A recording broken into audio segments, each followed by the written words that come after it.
Hey, happy Video Friday. Today we will talk books. Imagine that, we're going to talk books again. I'm going to tell you about a book that I read. I think I told you I was reading it when I was reading it, and it's just stuck with me for so long. So I want to talk about it without giving a lot of spoilers or really any spoilers to the book today, and tell you kind of what I have planned for you. So let's get to it.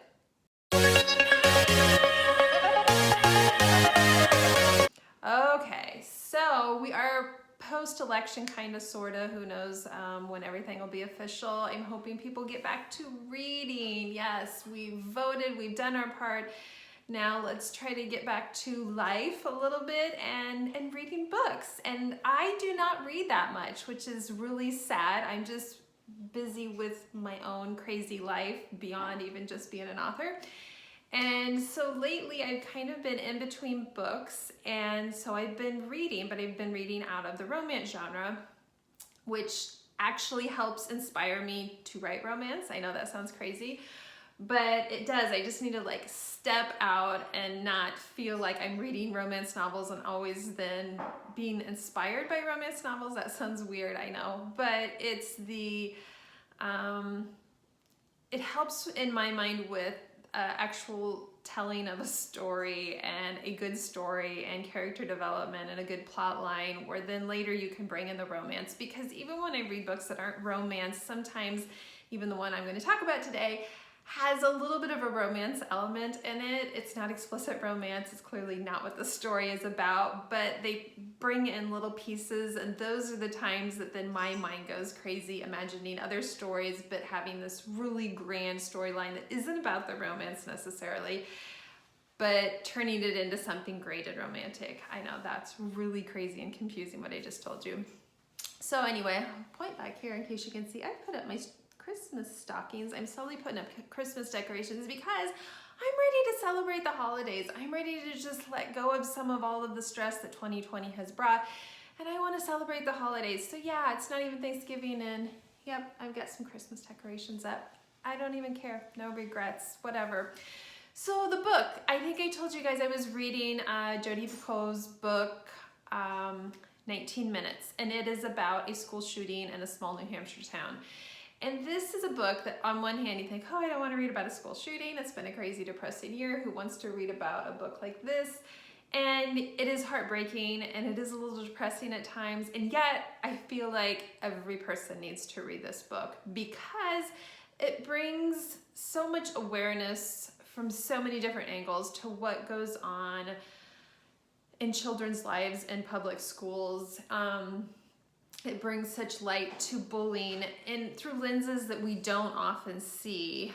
And we feel so much like, oh, all of these children who are getting guns and going into schools and shooting up people, they're just all really mentally ill, or their parents did something wrong in raising them, or even that it's 100% just an access to gun situation.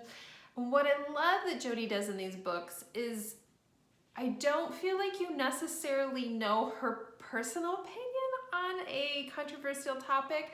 And I love that because she so fully develops all of these characters. I mean, you get to see this story from so many different angles, and you feel it from all of these. I mean, you feel for the victims and the parents of the victims, but what is so amazing about 19 Minutes is the way Jodi makes you feel so deeply for the shooter and the parents of the shooter.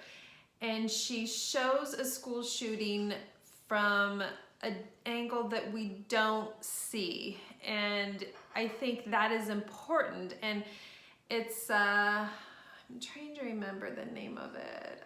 So there was a movie years ago. What was it called? Anyway, it had Jodie Foster in it, and she was actually raped in this movie. And not only did they go after legally the person or the people, because it was more than one person who raped her, but also those who stood by and watched and cheered. And this book reminds me a little bit of that, when you realize that the child who does the shooting in this book, what their life was like for so many years, since kindergarten, the bullying that went on from day one of kindergarten. And at no point did your mind go to what this child did in shooting other children was right. I never had that feeling that it was right, but it felt preventable. And it felt preventable in the sense of kids bullying each other and making fun of each other, and like, how far can you go? And I, in school, felt bullied at times. I felt made fun of at times. So I think I so deeply went into this character because, of course, I never thought about going into school and shooting up any, people and everything. But I remember the feeling that you are at school for so many hours. It feels like your entire life when you are in school, and it feels just so all-encompassing when you're miserable there, when you don't want to go there, when you can't even focus on your schooling because of what's going on around you and what kids are doing. And it made me, once again, my youngest isn't in public school anyway, he's online schooled, and he honestly would probably be one who, when he was in public school, well, this is a fact, when he was in public school, I even had a principal call and report a bullying incident because people were bullying him. And I see where this road would be going for him, and I don't want him to ever be in a situation where he feels so overwhelmed by what is happening around him. But at the same time, so my middle child, who's a senior this year, and he has a lot of friends and just a different personality, but I had this talk with him about bullying. I've had it before, but I had it again after reading this book, because you just can't stress enough how important it is that we address the bullying that goes on in school. And I don't even fully know what the answer is, because I remember being in school and thinking, I don't like what's happening to me. But when I told my mom about it, I didn't really want her going to the school because I worried about retaliation when kids found out if I said something about what somebody else was doing to me. And it's this feeling of this no-win situation. Like you want it to stop, but you don't even know how that is supposed to happen. And I don't know what the broader answer is to that, but reading this book has made me realize we need to figure something else out, because I read a little bit more information on Jodi and the research she did with this book, and realizing that a lot of times profiling these people who are likely to take a gun and go in and shoot in a school, they're my child. They're your child.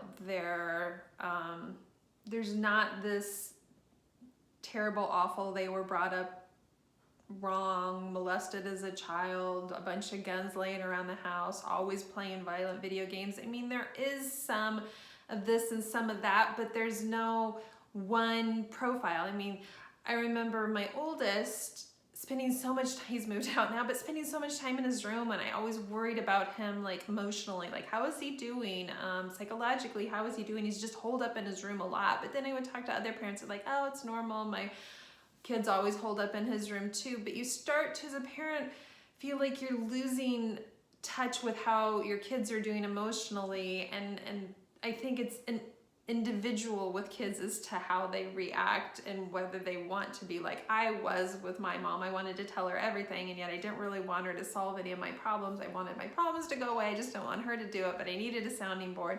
Well, my kids don't always use me as a sounding board, and that's scary because you worry what's going on in their heads.